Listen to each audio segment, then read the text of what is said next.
Human being. As a human being, she's a bit annoying.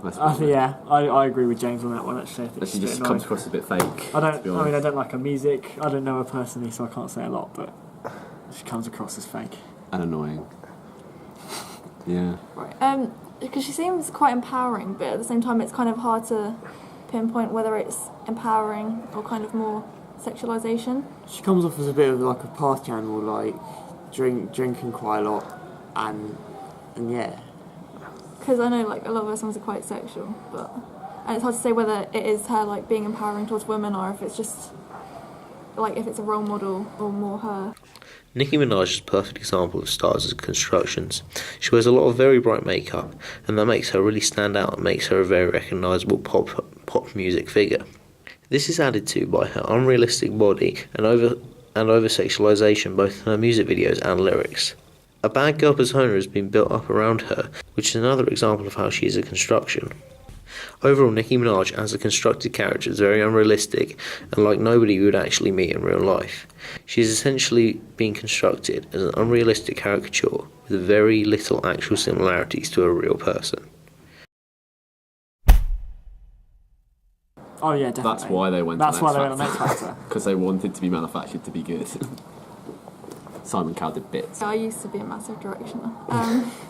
Like, I think at the time I thought they seemed really genuine, like the way they were portrayed and everything. Like, I couldn't really, at that point, I was a massive fan, but I couldn't really see much wrong with them. The fact that they're quite young as well is easier to relate to. Yeah, like my mum kind of thought they were pretty good looking too. It's like, yeah. They'll portray themselves in different ways to obviously appeal to certain audiences, but I think it is all pretty fake, like. One Direction is one of the clearest examples of stars being manufactured to serve a purpose, due to the fact that the members auditioned as solo artists on the X Factor, a show that already is built around manufacturing artists for money, and then they were put together even though they didn't know each other, just as a boy band. Essentially, they were made for the benefit and monetary gain of Psycho, Simon Cowell's record label. As lads, they're nice people. I mean, it's only really Chris Martin, isn't it? Yeah, they just do character work. I think Chris Martin steals the show. Coldplay are quite, I think, likeable. Yeah, they do seem like to have a genuine connection between each other. They don't seem like they were just all randomly put together. They seem like they're all like synchronous with each other. Coldplay are a good example of stars who promote an ideology and represent shared cultural values and attitudes. They essentially represent themselves as nice guys and almost prove this through their actions. Since they formed, 10% of their profits go to charity, and they support over 30 charities as a band.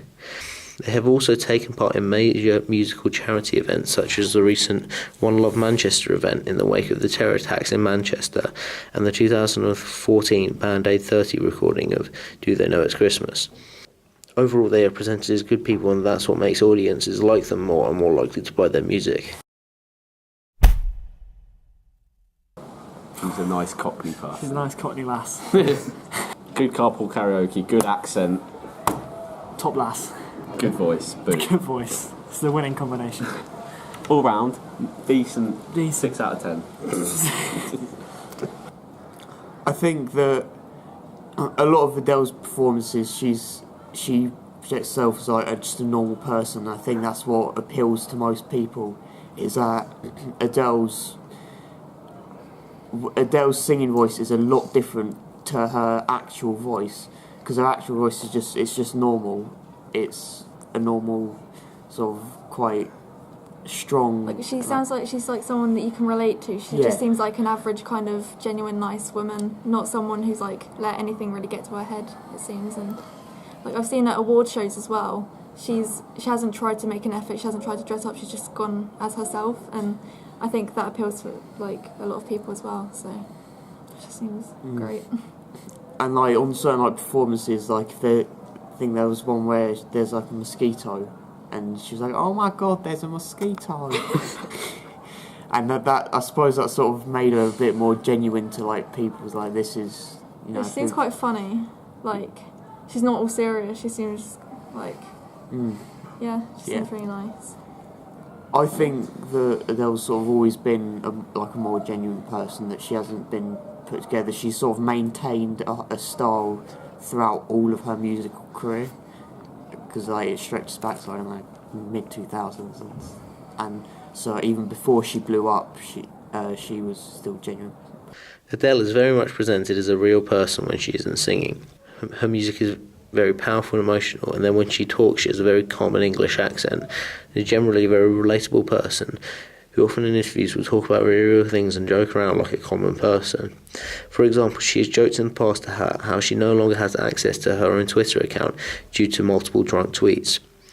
In her interview with James Corden on his series Carpool Karaoke, she's very natural and jokey, telling stories about getting drunk and other relatable stories. This relatability, as well as a stark contrast between her personality and her music, is what makes her an appealing artist to audiences and how she sells albums.